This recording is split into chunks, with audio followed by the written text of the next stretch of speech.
구속사 세 번째 시간입니다. 오늘의 본문 말씀에서 세 구절을 중심해서 은혜를 나누어 볼 것입니다. 15절, 또 20절, 21절입니다. 먼저 창세기 3장 15절인데 이 창세기 3장 15절은 성경을 푸는 키절입니다. 다시 말하면 창세기 3장 15절이 열리면 성경 전체가 다 열립니다. 그만큼 이 창세기 3장 15절은 중요한 말씀입니다. 이 창세기 3장 15절은 별명을 가지고 있는데 원복음이라는 별명, 신학자들이 원시복음이라는 이름을 붙이기도 했는데 원시적인 복음이라고 혹시나 이해될까봐 원복음, 근원적 복음이라는 그런 타이틀을 가지고 있고, 이 원복음은 첫 번째 복음이기 때문에 첫 복음이라는 그러한 별명도 가지고 있습니다.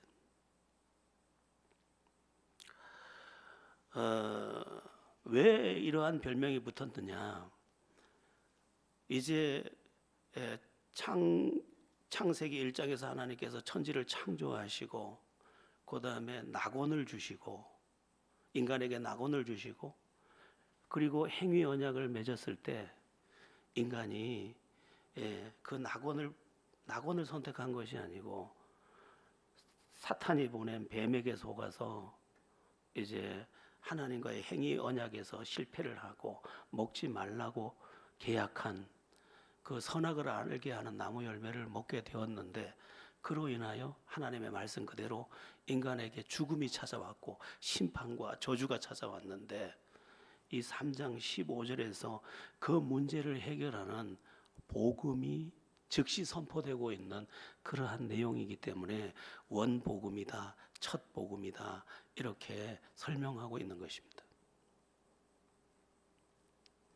하나님은 이 세상을 창조하시고 특히 사람을 창조하신 후에 보시기에 심히 좋았더라 하셨습니다. 그리고 보시기에 심히 좋은 이 사람에게 낙원을 선물로 주셨습니다. 그런데 하나님은 인간을 만들 때 로봇으로 만들거나 장난감으로 만들지 않고 자의적으로 선택할 수 있는 자유의지를 가진 존재로 창조하셨습니다. 하나님을 거절할 수도 있고 하나님을 받아들일 수 있는 선택을 자기 자신이 할 수 있는 존재로 만들고, 그 선택을 앞에 두고 계약을 맺은 것입니다. 네가 동산에 있는 모든, 낙원에 있는 모든 것을 내가 임의로 다 가질 수 있다. 하지만 계약을 하자. 네가 나를 따른다면 저 선악을 알게 하는 나무의 열매를 먹지 말고, 네가 그것을 지키면 너가 생명을 얻을 것이고, 그것을 범하면 네가 죽음을 맞이하고 저주를 맞이하고 심판을 맞이할 것이다. 이렇게 계약을 맺었는데 인간이 사탄이 보낸 뱀에게 속아서 그만 그 선악을 알게 하는 나무의 열매를 먹고 이제 죽게 되고 심판에 이르게 되고 저주에 빠지게 된 것입니다. 인간은요, 그래서 태어나면서부터, 응애하고 태어나면서부터 좀 어려운 삶의 여정을 걸어갈 수밖에 없습니다. 우리가 읽어본 본문을 쭉 보면 수고하여야 양식을 얻게 되고 또 남편의 다스림을 받게 되기도 한다고 했는데, 부부 관계에서도 쉽지 않음을 말해주는 내용들이 나와 있습니다. 그런데 이제 타락을 해서 하나님으로부터 계약에서 실패를 해서 이제 저주를 받게 된 인간, 죽을 수밖에 없는 인간인데, 타락하고 나서 즉시 하나님께서 이제 창세기 3장 15절을 이제 아담과 하와에게 제시해 준 것입니다. 그리고 거기에 이제 복음이 나타나게 되는데, 우리 한번 창세기 3장 15절 우리 한번 다시 읽어보겠습니다. 시작. 내가 너로 여자와 원수가 되게 하고 내 후손도 여자의 후손과 원수가 되게 하리니 여자의 후손은 내 머리를 상하게 할 것이요 너는 그의 발꿈치를 상하게 할 것이니라 하시고. 자, 편리를 위해서 하나하나를 좀 살펴보겠습니다. 내가 너로 이렇게 할 때 내가는 하나님입니다. 내가 하나님이, 너로, 너는 뱀을 가리킵니다. 그리고 그 배 위에 있는 사탄을 가리킵니다. 여자와 원수가 되게 하고, 여자는 누굴까요? 여자와 원수가 되게 하고, 여자가 누굴까요? 이 여자를 하와라고 보기도 하고, 나중에 이제 여자의 후손으로 올 그리스도를 그 연관해서 볼 때 마리아라고도 봅니다. 그런데 그것은 단편적인 이해고, 깊은 이해는 뭐냐? 구세주로 오실 메시아의 통로가 된 구약의 성도들을 가리킵니다. 그래서 여자의 후손이 있고, 뒤에 보면 내 후손도 여자의 후손과, 내 후손은 누굴까요? 내 후손은 사탄을 따르는, 다시 말하면 하나님께 선택을 받지 못한 불신자들, 그 중에서도 하나님의 백성을 미워하는 사탄의 종된 사람들, 그들을 가리켜서 내 후손, 여자의 후손이 있고 뱀의 후손이 있다.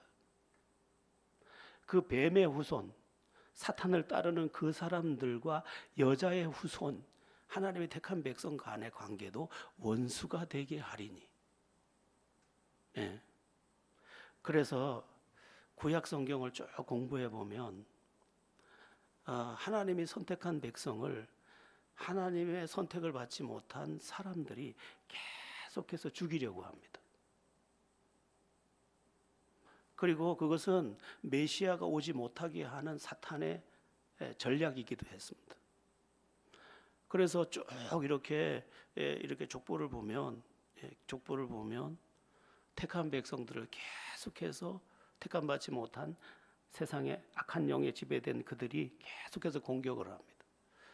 출애굽기에 보면 하나님이 선택한 이스라엘 백성들이 이제 애굽 땅에 머물게 된, 고센 땅에 머물 때 그들이 번성하는 것을 보고 애굽의 바로 왕이 이들 남자 아이들을 다 죽일 것을, 태어나면 죽일 것을 명령합니다.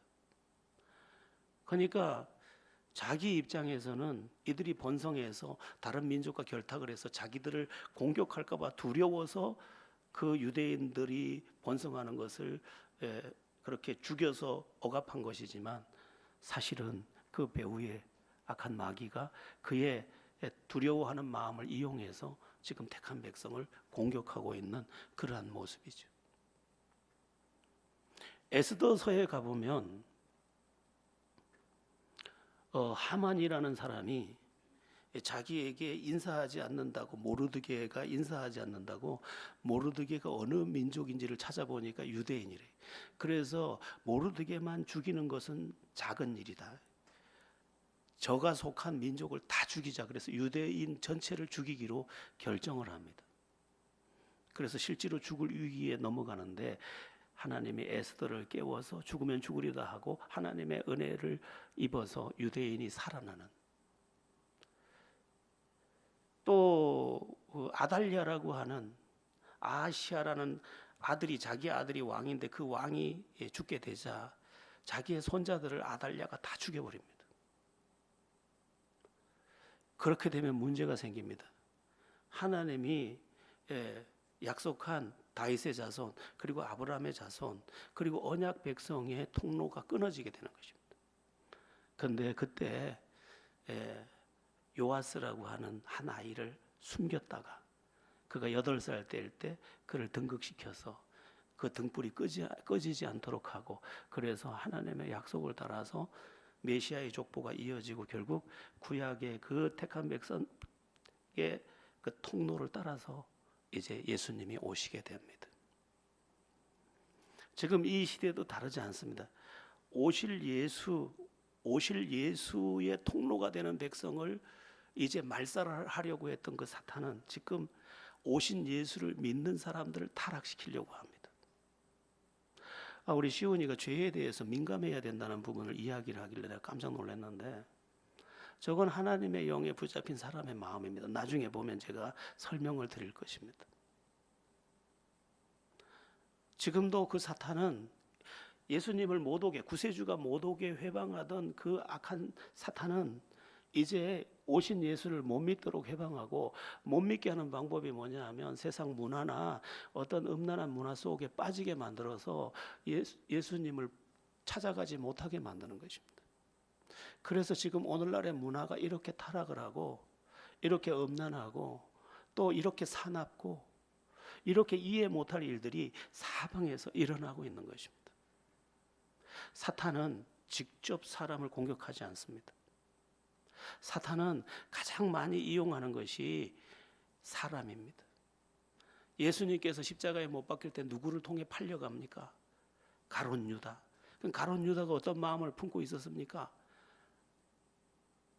예수가 왕이 되어서 지금 로마의 그 압제에서 이 이스라엘을 건져줬으면 좋을 텐데, 그는 열심당원 출신이니까 그 일은 하지 않고 영혼 구원하는 일과 하나님의 나라에 대해서만 말하니까 그 마음에 분노를 품고 있을 때 사탄이 들어가서 예수를 팔려는 마음을 넣었더니 이렇게 돼 있습니다. 여러분, 우리가 괜히 화가 나는 게 아닙니다. 화가 날 땐 딱 멈춰야 됩니다. 어떻게 보면. 그리고 유혹이 올 때도 그 유혹이 그냥 오는 게 아닙니다. 그 배후에 또아리를 틀고 있는 뱀, 사탄이 있다는 것을 우리는 눈치채야 됩니다. 항상 그렇게 해왔습니다. 사탄은 지금도 에덴 동산에서는 뱀을 사용한 그 사탄이 지금은 뱀보다 더 무서운, 더 악한, 분노하고 있는, 미워하고 있는 어떤 사람을 이용해서 지금도 믿는 사람들을 공격하고 넘어뜨리고 있는 것입니다. 유혹이 그냥 있는 게 아니에요. 우리 학생들에게도 마음의 어떤 이런 나태함도 그냥 오는 게 아니에요. 잘 봐야 돼. 그래서 깨어 있으라. 성경도 그렇게 말씀하고 있는 것입니다. 자, 여기에서 중요한 게 있는데 그게 뭐냐 하면 여자의 후손은 내 머리를 상하게 할 것이요. 또 이렇게 되어 있습니다. 그렇죠? 여자의 후손과 원수가 됐어요. 그래서 믿는 자와 믿지 않는 자가 사실은 원수 관계예요. 그래서 원수 관계를 해소하기 위해서 복음을 전해야 됩니다. 세상이 우리를 왜 미워하는지 아세요? 저들은 어둠이고 우리가 빛이기 때문입니다. 세수도 안 한 얼굴에 빛을 비추면 그가 분노하는 것처럼 우리가 빛이기 때문에 우리를 미워합니다. 저절로. 우리가 예수 하면 저 사람들은 더 이를 갑니다. 근데 이제 복음이 나옵니다. 그게 뭐냐면 여자의 후손은 내 머리를 상하게 할 것이요. 이것은 십자가 사건을 가리킵니다. 예수님이 십자가에 못 박히셔서 십자가에 못 박히셔서 내 머리는 누구 머리입니까? 뱀의 머리인데 뱀 배후에 누가 있습니까? 사탄이 있습니다. 그 사탄의 머리를 상하게 할 것이요. 이건 치명상. 그 마귀의 일을 완전히 멸하는 십자가에서 예수님께서 그 뱀의 머리, 사탄의 머리를 완전히 박살내서 마귀가 이제 멸함을 받고 아무 역할도 못하게 하는 그러한 역사를 일으킨다는 것입니다. 이 부분이 요한일서 3장 8절에 나오는데 우리 요한일서 3장 8절을 잠시 보겠습니다. 시작. 죄를 짓는 자는 마귀에게 속하나니 마귀는 처음부터 범죄함이라. 하나님의 아들이 나타나신 것은 마귀의 일을 멸하려 하심이라. 하나님의 아들이 나타나신 것은 뭘 멸하려고? 마귀의 일을 멸하려 하심이라. 그러니까 지금 십자가에 못 박힌 예수께서 지금 뭐를 하고 있었느냐? 마귀의 일을 멸하고 있었던 것입니다. 그래서 마귀가 더 이상 역사하지 못하도록 그렇게 말씀하고 있는 것인데, 자, 여기에서 중요한 말씀이 또 있습니다. 요한복음 8장 44절인데 우리 요한복음 8장 44절 보겠습니다. 시작. 너희는 너희 아비 마귀에게서 났으니 너희 아비의 욕심대로 너희도 행하고자 하느니라. 그는 처음부터 살인한 자요 진리가 그 속에 없으므로 진리에 서지 못하고 거짓을 말할 때마다 제 것으로 말하나니 이는 그가 거짓말쟁이요 거짓의 아비가 되었습니다. 아까 믿지 않는 사람들 그리고 악한 마음의 분노에 사로잡혀서 하나님을 대적하는 사람들에 대한 이야기를 했는데 그들이 뱀의 자녀요, 그들이 마귀의 자녀라고 했는데 예수님이 설명해 주는 장면입니다. 너희는 너희 아비 어디에서 났다고? 마귀에게서 났느니 너희 아비의 욕심대로 너희도 행하고자 하느니라. 그는 처음부터 살인한 자요, 진리가 그 속에 없으므로 진리에 서지 못하고 거짓을 말할 때마다 제 것으로 말하나니 이는 그가 거짓말쟁이요 거짓의 아비가 되었습니다. 그러니까 어떤 사람이 지금 막 분노에 차거나 막 미움에 차거나 그리고 막 음란함에 빠져 있거나 하는 것은 누구에게 속해서 그러냐? 마귀에게서 속해서입니다. 이 마귀가 사람들을 이렇게 타락한 존재를 계속 공격해서 결국은 이제 마귀의 종이 되게 하고, 그리고 여자 하나님이 택한 백성들을 공격하게 하고 그러는데, 우리도 이미 타락한 존재이기 때문에 살 길이 없는데 하나님께서 그러면 어떻게 하느냐? 십자가에서 조금 전에 말씀한 그 본문 요한일서 한번 다시 돌려줘 보세요.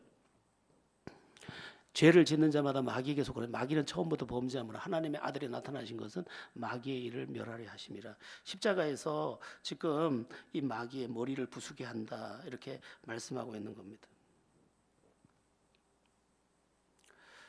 여러분, 우리는요 보이는 것만 보지만 우리 배후에, 우리가 못 보는 그 배후에 뭐가 있냐? 영적 전쟁이 있는데 마귀가 우리를 넘어뜨리려고 계속하고 있는데 그 마귀가 더 이상 우리를 훔치지 못하도록 십자가에서 그 마귀를 부숴버렸다 이 말씀을 하고 있는 것입니다.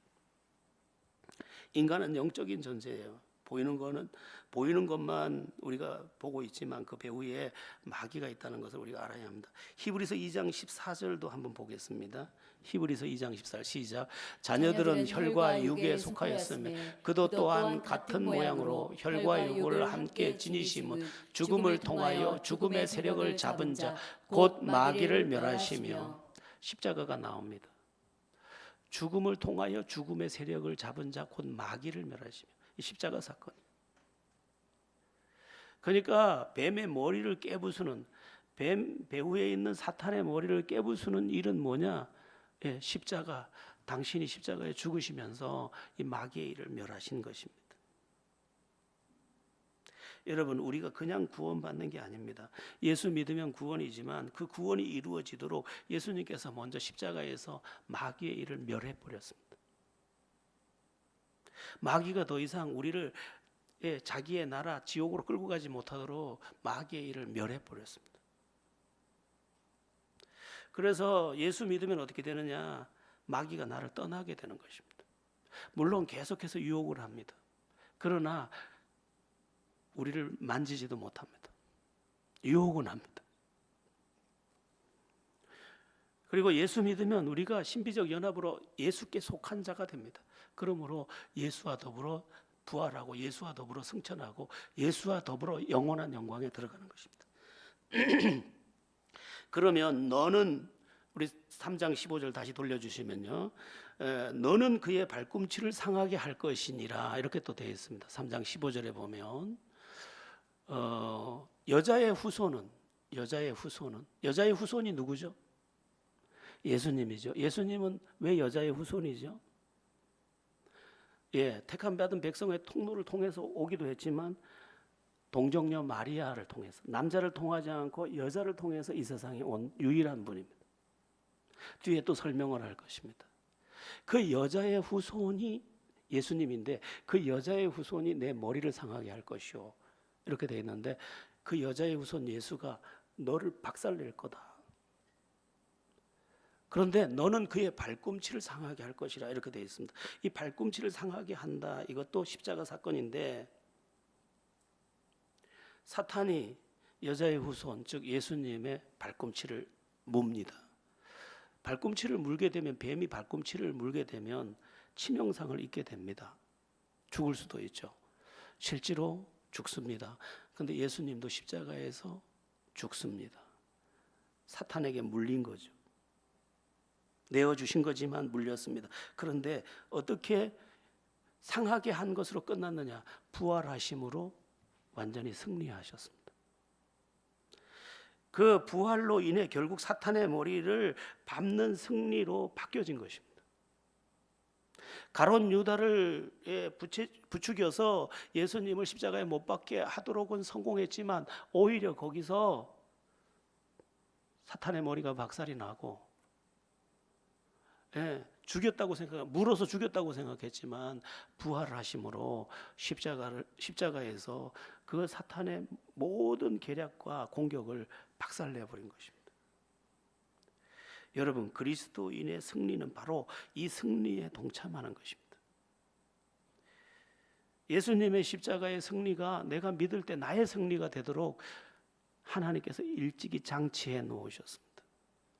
전기장치를 다 하고 나서 스위치를 누르면 온 곳에 불이 들어오는 것처럼 우리가 예수님을 믿을 때 예수님의 승리가 나의 것이 되도록 장치해 놓으시고, 내가 믿는 그 순간, 믿음의 스위치를 클릭하는 순간 이것이 활성화되면서 내가 그 승리의 참여자가 되는 것입니다. 그러므로 믿는 자가 어떻게 되느냐? 그래서 신약에 나오는 얘기는 뭐냐? 내 믿음대로 될지어다. 하나님이 세상을 이처럼 사랑하사 독생자를 주셔서 누구든 저를 믿는 자마다 멸망하지 않고 영생을 얻게 하려 하심이라는 것, 다 이 말씀이 뭐냐? 네가 믿음의 스위치를 누르는 순간 사탄의 머리를 부순 그 예수 그리스도의 여자의 후손으로 온 예수 그리스도의 그 승리가 너의 것이 되었다라는 말이에요. 요한복음 5장 24절에서는 사망에서 생명으로 옮겼느니라. 너 뱀에게 속아서 하나님과의 행위 언약에서 실패하였으므로 저주와 죽음과 심판으로 들어갈 수밖에 없었지만, 십자가에서 사탄의 머리를 부순 그 승리하신 예수님을 믿음으로 사망에서 생명으로 옮겨졌다.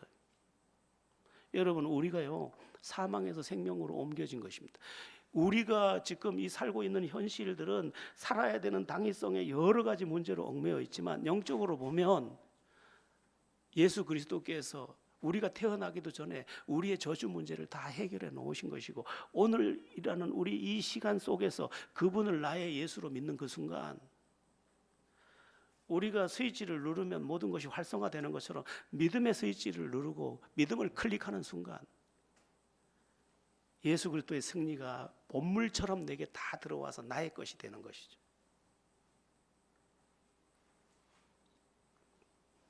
여러분, 그래서 우리가 찬양 부를 때 승리하셨네 이런 찬양을 할 때도 그거를 주님이 승리했다는 찬양을 하는 게 아니에요. 주님의 승리가 나의 승리가 됐다는 걸 찬양하는 거예요.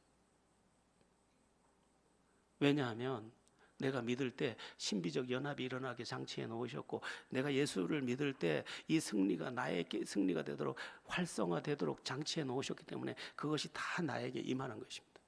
이것을 종교개혁자 마틴 루터는 신비적 연합이라고 해석했습니다. 이건 신비한 일이다. 이게 어떻게 신비하게, 내가 예수를 믿는다고 어떻게 이런 일이 신비적 연합으로 이루어질 수 있다는 것인가? 제가 오늘 아침에 이렇게 교회를 왔다가 다시 돌아갔다가 이렇게 보면서 오늘은 나무가 신비해 보여요. 나무가 참 신비하다, 예쁘다. 너 지금 이제 물들었다가 낙엽을 떨굴 텐데, 이야 참 신비하다. 하나님의 솜씨가, 그 실 같은 뿌리를 저 멀리까지 뻗게 하시고 영양분을 끌어들여서 잎을 피웠다가 여름이면 춤추고 가을이면 물들고 겨울에는 항상하게 안개와 친구가 되고, 참 놀랍다.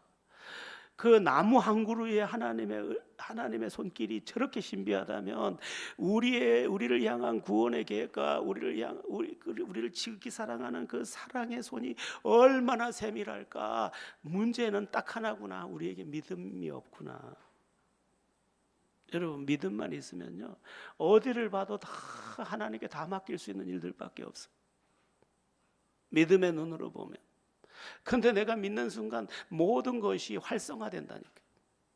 그래서 예수님은 기적을 일으킬 때도 내 믿음이 너를 구원하였으니 평안히 가라, 내 믿음대로 될지어다, 이것을 서슴없이 선포한 것이죠.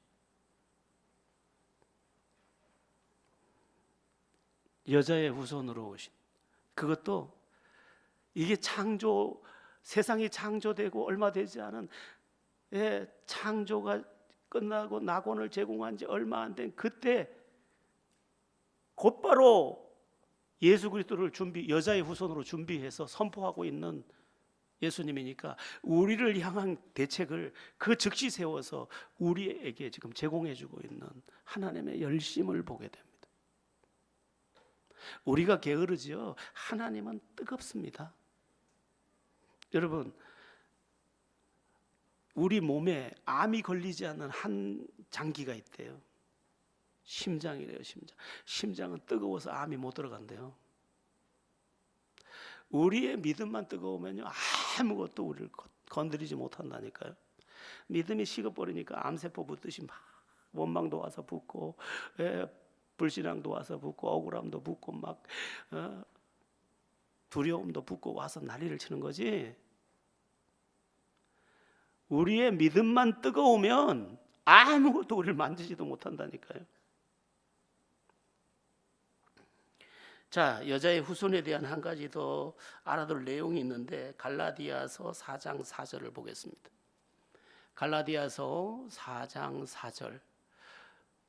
제가 안 보냈나 봐요. 때가 참에 같이요. 때가 참에 하나님이 그 아들을 보내사 여자에게서 나게 하시고 율법 아래에 나게 하신 것은, 그 아들을 어디에서 나게 하셨죠? 여자에게서 나게 하셨어요. 그래서 예수님은 여자의 후손인데 구약의 성도, 택함받은 성도들이 그 여자로서의 역할을 해서 그 통로가 됐고, 직접적으로는 진짜 여자의 후손으로 오셨습니다.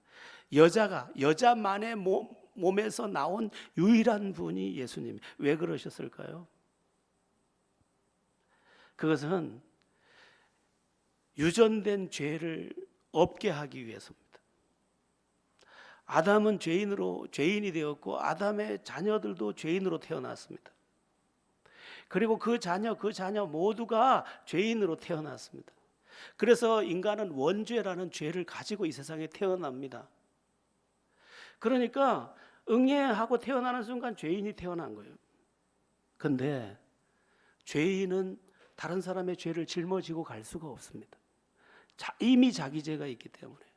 그래서 우리의 죄를 대신 가져가려고 하면 죄가 없는 분이 오셔야 돼요. 그래서 예수님이 이 땅에 오실 때 저쪽에서 걸어오는 장면을 보고 세례 요한이 했던 유명한 말이 뭐냐? 보라, 세상 죄를 지고 가는 하나님의 어린 양이로다, 이렇게 말했습니다. 구약 시대에 속죄 제사를 지낼 때는 흠없는 어린 양을 가져다가 그 머리에 안수하면서 죄를 지은 사람이 이렇게 합니다. 내가 이런 죄를 지었습니다. 내가 이런 죄를 지었습니다. 이 죄를 이 양에게 전가합니다.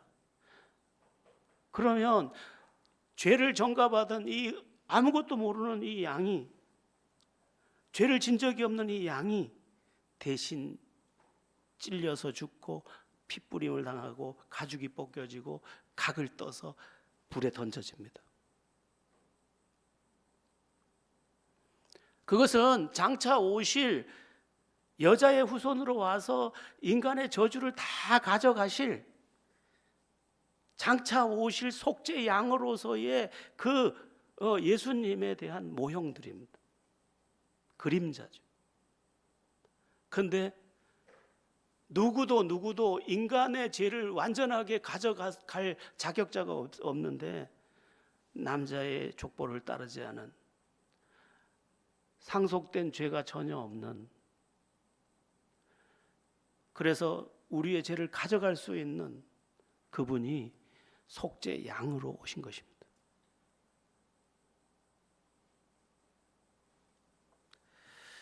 만약에 예수님이 남자의 자식으로 왔다면 속죄의 자격자가 되지 못합니다. 그래서 여호와의 증인은 왜 여호와의 증인이냐? 예수를 증언하지 않습니다. 예수를, 동정녀 마리아 탄생을 안 믿습니다. 그러니까 예수님을 선지자로는 믿지만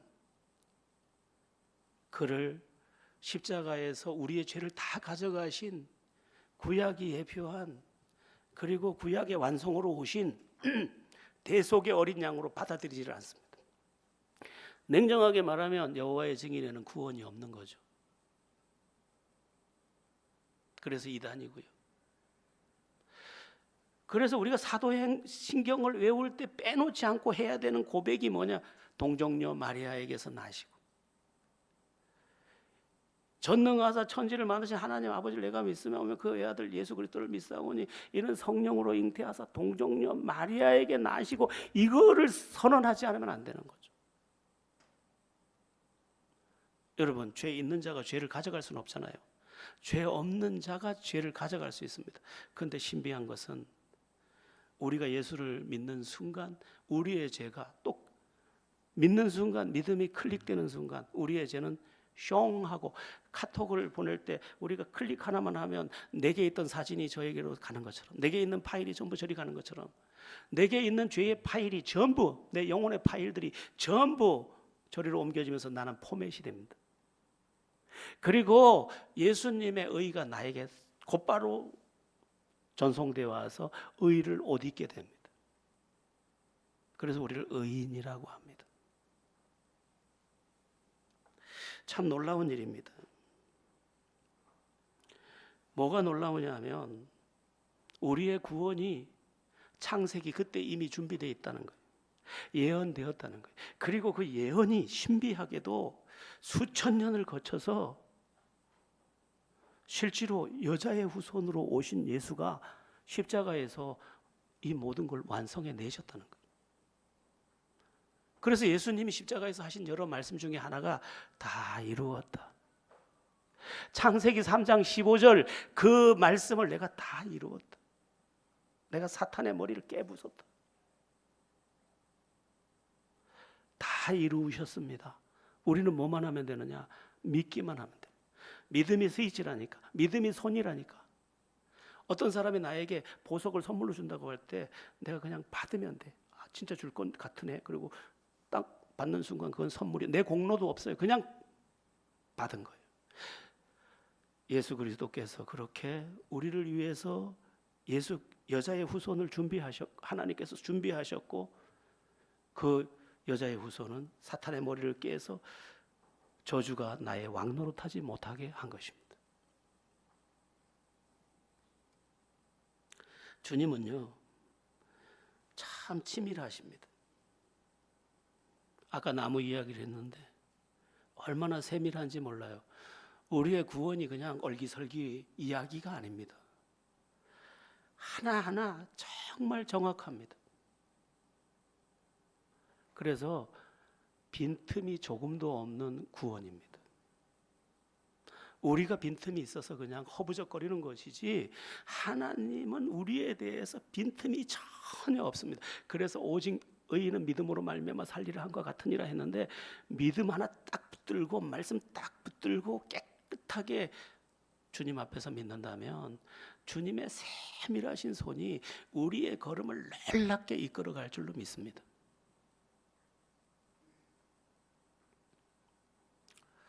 자, 여기까지 하고요. 궁금한 것이 있습니다. 그 궁금한 게 뭐냐면 아담과 하와가 구원을 받았을까 하는 것입니다. 여러분, 아담과 하와가 구원 받았을까요? 못 받았을까요?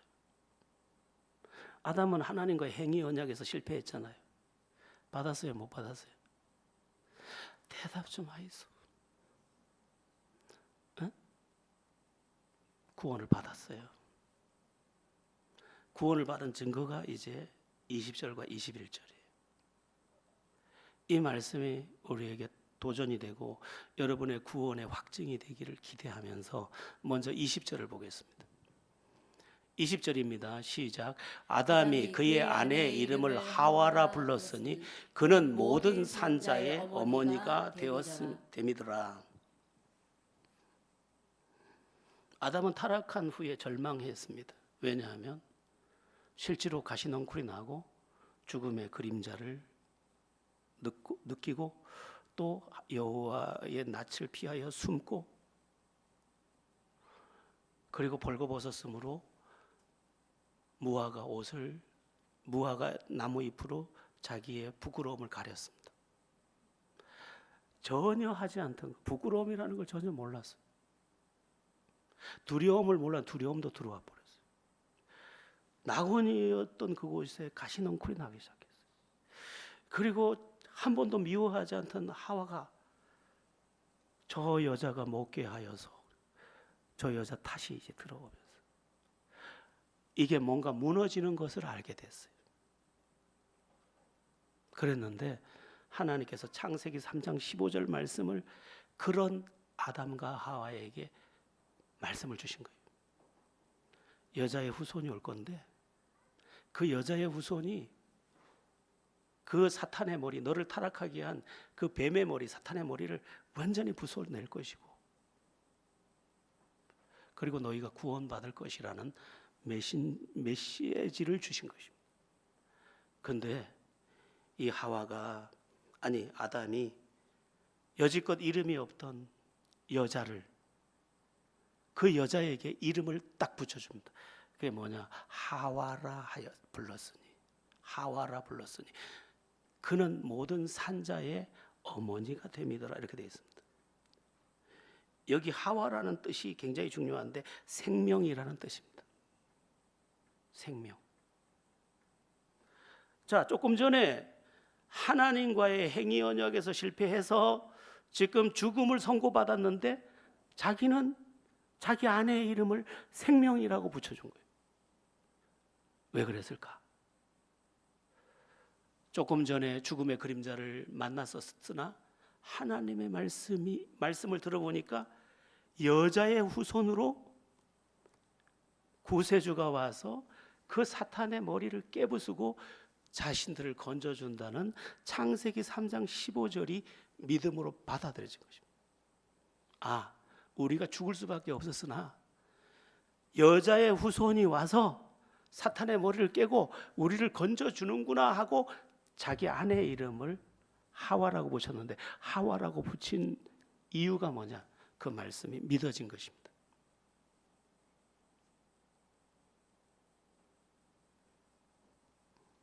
그래서요, 아담과 하와가 나중에 아들을 낳잖아요. 가인을 먼저 낳죠. 가인이 큰 아들이에요. 가인이라는 이름이 참 좋은 이름입니다. 아, 아들이다, 이런 뜻이에요. 근데 자기 아내가 여자니까 저게 구세주인 줄 알았어요. 근데 가인이 그 동생 아벨을 죽이는 걸 보고 아닌 것을 알아요. 그래서 또 아들을 낳고 아벨이라고 졌는데 그 뜻이 뭐냐면 허무하다, 이런 뜻이에요. 여자, 틀림없이 이게 생명이라는 이름을 붙이면서 우리가 절망할 게 아니라 여자의 후손 안에서 소망을 가질 수 있는데, 네가 여자니까 너에게서 구세주가 나겠구나, 이렇게 여겼는데 첫 아들이 살인자가 돼버린 거죠.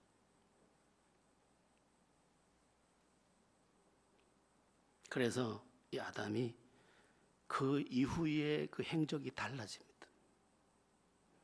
그리고 130세에 아들을 낳고 셋이라 하였으니, 하나님을 기대한다는 뜻이. 이제 하나님이 하나님의 시간에 어떻게 하실지 모르지만 나는 기대하고 바라봅니다, 이렇게 했어요. 그리고 이 하와가 산자의 어머니가 됨이더라, 이 말은 이 여자의 족보에서, 이 당장의 내 아들이 아니고 이 여자의 족보를 통해서 하나님께서, 이 여자의 족보에서 하나님께서 후손을 주시고 그 후손 중에 하나가 사탄의 머리를 깨겠구나, 그 사탄의 머리를 깨는 것을 내가 믿음으로 우리가 이 저주와 죽음에서 건져지는구나, 이 고백을 한 것이 산자의 어머니가 됨이더라. 여러분, 믿어서 구원이에요. 믿어서. 기독교는 뭐냐? 믿음이에요. 저를 믿음으로. 그래서 기독교는 믿음이에요. 믿음. 다른 게 없어요. 네 힘으로 그걸 해야 돼, 이거는요, 그거는 세상의 종교예요. 우리는 믿음이에요. 하나님이 다 해놓은 것을 받아들이는 거예요. 네. 근데 아담은 하나님을 믿은 거죠. 창세기 3장 15절을 믿고 받아들여서 자기 아내의 이름을 너는 생명이다, 이렇게 한 거죠. 자, 여러분들은 예수를 믿습니까? 믿으면 구원이에요. 자, 그 다음에 아담이 구원받은 증거 두 번째는 21절입니다. 21절을 함께 읽어보겠습니다. 여호와 하나님이 아담과 그의 아내를 위하여 가죽옷을 지어 입히시니라. 우리가 앞에 살펴본 대로 우리가 본문을 다 안 읽었는데 본문에 보면 이제 선악과를 먹고 나서 숨고 여호와의 낯을 피하여 숨고 또 자기의 부끄러움을 가리기 위해서 무화과 잎으로 옷을 지어 입습니다. 이 무화과 잎으로 옷을 지어 입은 것을 해석을 어떻게 하냐면 이걸 인간이 자기 스스로 만든 의라고 봅니다. 도덕, 철학, 나름의 종교로 자기의 부끄러움을 가리려고 하는 거죠. 그러나 무화과 나뭇잎은 햇빛만 만나면 바스락하고 부서지거나 또르륵 말려 올라가고 아무 효용이 없어요. 그런데 하나님께서 어떻게 하셨느냐? 가죽옷을 지어 입히시니라. 이렇게 지어서. 누가 옷을 만들었어요? 하나님이 만들어서 하나님이 입혀줬습니다. 여러분, 기독교의 그 의는 내가 만드는 게 아니에요. 하나님께서 우리에게 의를 옷 입혀주는 거예요. 그래야 의롭게 되는 거죠. 이제 요한계시록 7장 같은 데 가보면 흰 옷 입은 큰 무리가 하나님을 찬양하는 장면이 나오는데 그 옷을 세마포라고 해요. 그 의를 상징하는 옷을 누가 입혀주느냐? 하나님이 친히 지어서 입혀줍니다. 그러니까 우리는 할 게 없어요. 믿으면 입혀져 있어 이미. 우리 옆에 분에게 한번 잠도 올 수 있으니까 따뜻하니까요. 옆에 분에게 한번 인사 이렇게 얘기해 봅시다. 의의 옷을 입으셨네요. 셨나요가 아니고 셨네요. 의의 옷을 입고 우리가 예수를 믿는 순간 그분이 의의 옷을 지어 입히신다. 예, 내가 흉내낼 수 없는 의의 옷을, 내가 만들 수 없는 의를 하나님이 지어서 나에게 입혀준 거예요. 그래서 내가 보니까 그 승리한 성도들이 다 흰 옷을 입고 요한계시록 7장에 보면 하나님을 찬양하는 거죠. 내가 만든 옷이 아니라 하나님께서 입혀준 의의 옷을 입고 영광을 돌리는 거죠. 중요한 게 뭐냐? 여기에서 가죽옷을 가죽옷이 나오려면 어떤 일이 있어야 되냐면 짐승이 죽어야 되는 거죠. 짐승이 죽어야 되는 거죠. 그러니까 하나님께서 아담과 하와에게 가죽옷을 지어 입히기 위해서 뭘 하셨느냐? 아무 죄도 없는 어떤 짐승을 죽이셨다는, 대신 죽였다.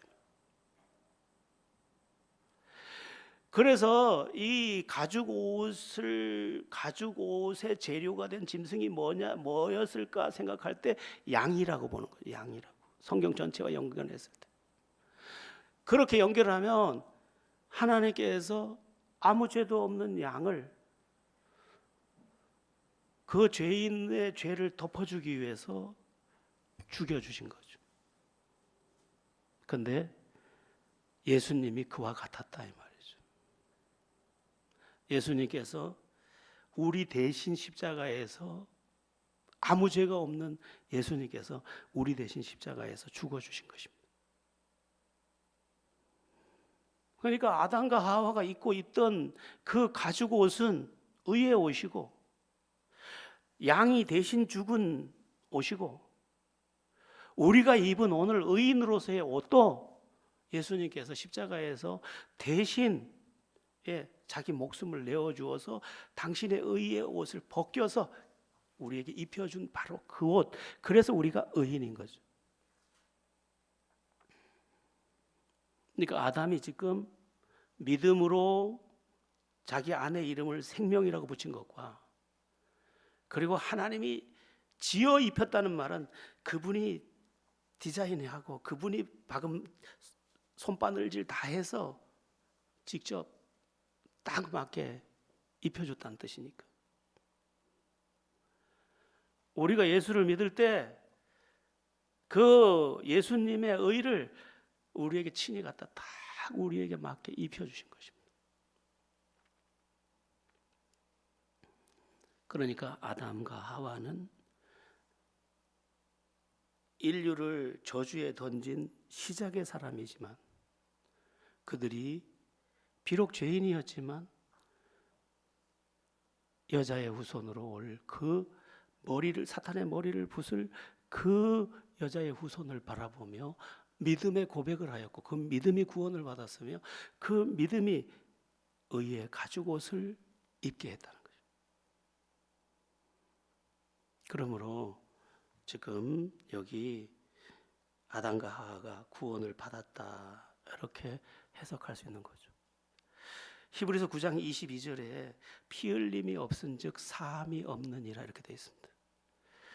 우리가 구원받기 위해서는 누군가가 피를 흘려야 돼, 대신. 그런데 구약 시대에는 흠없는 속죄 양이 내 대신 피를 흘렸다면 그건 임시적인 것이고 사람의 죄는 사람이 감당해야 되니까 완전한 흠없는 속죄 양으로 오신 그리스도가 영원한 속죄 제물이 되므로 우리가 영원히 이제 속죄 제사를 드릴 필요도 없이 구원에 이르게 된 것이죠. 그래서 예수를 우리가 믿을 때 예수님이 십자가에 못 박히를 그때 성소의 휘장이 아래에서 위로 찢어졌대요. 제가 이번에 성막 세미나를 가보고 깜짝 놀랐는데 성막의 그 지성소의 성막의 그 천 두께가 한 20cm가 넘습니다. 어마어마하게 뒀대어서 이거는 말이 양쪽에서 끈을 묶어서 양이 수십 마리가 찢어도 찢어지지 않는 그런 구조입니다. 그리고 위에서 찢었다 그러면 누가 칼로 쳐서 찢었다 할까봐 밑에서 위로 찢어버렸다. 성경 본문을 보면 하나님 왜 그동안 임시로 드려지던 저 짐승 양의 제사가 예수님의 몸으로 완전한 제사로 끝났기 때문에 이젠 믿기만 하면 되는 거죠. 양의 피를 흘릴 필요가 없이 십자가에서 나를 위해 피 흘린 속죄 양 예수 그리스도를 믿음으로 나는 구원에 이르게 된 것입니다. 그러므로 아담과 하와가 저 멀리 장차 오실 여자의 후손을 바라보며 믿음을 가졌고 그 장차 오실 그리스도를 바라보는 그 믿음 안에서 의의 옷을 받았으며 그 의의 옷이 자신의 구원이 된 것이죠. 마지막 질문입니다. 여러분은 구원 받았습니까? 구원받은 증거가 뭡니까? 증거가 있어야죠. 말로만 하면 소용이 없죠. 증거가 있어야 합니다. 제가 증거를 10가지를 준비했는데 다 하면 돌아가셔요. 그래서 간단하게 첫 번째 증거는 뭐냐 하면 한 서너 가지만 말씀드릴게요. 성령의 증언입니다. 성령. 내 안에 계신 성령이 증언해 주는 거예요. 너 하나님의 자녀야. 이 증언이 필요합니다. 로마서 8장 16절에 이렇게 말씀해요. 성령이 친히 우리의 영과 더불어 우리가 하나님의 자녀인 것을 증언하시나니. 성령이 증언해 줘야 돼. 내 믿음이 진짜라고. 너희 안에 증거가 있고. 여러분 이게 첫 번째예요. 내가 예수를 믿는 게 사실이라는 믿음이 내게 있어야 돼. 확인하세요. 예, 천국에 들어갈 줄 알고 죽었는데 가보니까 거기가 아니면 곤란하잖아요. 두 번째는 구원받은 증거 두 번째는 영적 갈급함입니다. 어느 생명이든 태어나면 음식을 찾습니다. 엄마의 젖을 찾거나 어미의 젖을 찾습니다. 그리고 막 꿀꺽꿀꺽 먹으려고 합니다. 왜냐하면 생명으로 나왔기 때문이에요. 그래서 내가 구원받은 사람이라면 믿음에 대해서 더 알고 싶어 해요. 은혜에 대해서 목이 말라. 그리고 말씀을 그렇게 사모해. 예수님도 말씀하셨습니다. 심령이 가난한 자 복이 있나니 천국이 저희 것이며. 심령이 가난해. 하나님의 은혜를 더 좀 받았으면, 주님의 말씀을 더 듣고 싶어, 이겁니다. 세 번째, 아까 시온이가 기도했던 내용인데, 세 번째는 죄에 대해서 민감해집니다. 우리 희은 자매 앞에 그 소용 집사님 머리카락 당겨봐요. 머리카락. 아야. 건강한 사람은요, 살아있는 사람은 뒤에서 머리카락만 만져도 느끼게 돼 있어요. 하나님의 사람으로 태어난 사람은 죄에 대해서 아주 민감합니다. 그래서 애통해요. 내가 왜 이렇게 하나님의 사람답게 살지 못하지? 이 애통이 있습니다. 그 죄에 대한 민감함이 우리가 죄에 완전히 빠지지 않는 것은 아니지만 죄를 가슴 아파요. 이것도 예수님 말씀하셨어요. 애통하는 자는 복이 있나니 저희가 하나님의 위로를 받을 것입니다. 네 번째는요, 거룩한 욕구가 생겨요. 그게 뭐냐면 나를 주님께 드리고 싶어. 이건 구원받은 사람의 또 다른 증거예요. 구원받지 않은 사람은 안 드리려고 애써요. 자꾸 감춰요. 그런데 구원받은 사람은 이상하게 그분께 나를 드리고 싶어 해요. 이런 거와 같아요. 엄마의 자녀로 태어난 자녀가 엄마를 기쁘게 하려는 마음 같은 거예요. 이게 내 안에서 자꾸 작동을 해요. 이런 작동이 전혀 없다. 그러면은 진단을 다시 해봐야 돼요.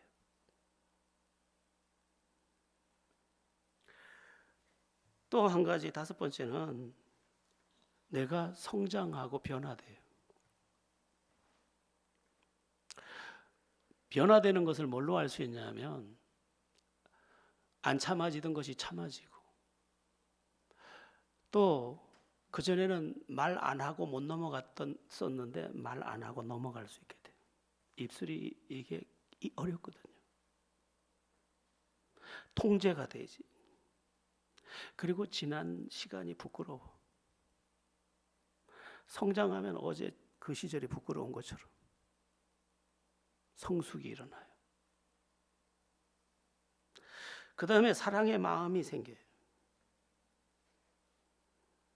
왜냐하면 하나님이 사랑이기 때문에 그분이 내 안에 들어오면 사랑이 나를 움직여요. 그리고 믿음이 나를 지켜줘요.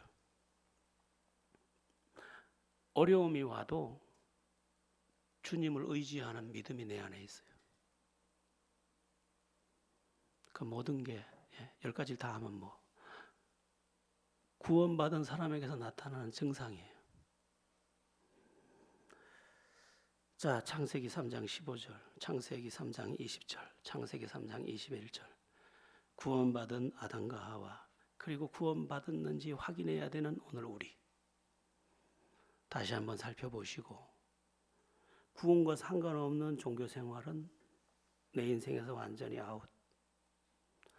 구원이 사실이어서 감격 속에서 예배하는 나의 삶, 그것을 이루는, 그리고 내가 전혀 느끼지 못했던 2000년 전의 십자가, 여자의 후손의 그 십자가, 그리고 내가 전혀 감각할 수 없었던 창조의 그날 그 즉시 이후, 그때 준비해 놓은 그 여자의 후손, 그 치밀한 계획과 먼저 준비하신 사실들을 보면서 오늘도 믿음으로 사는, 그리고 감격 속에서 사는, 예배자로 사는, 헌신자로 사는 그런 은혜가 있기를 예수의 이름으로 축원합니다.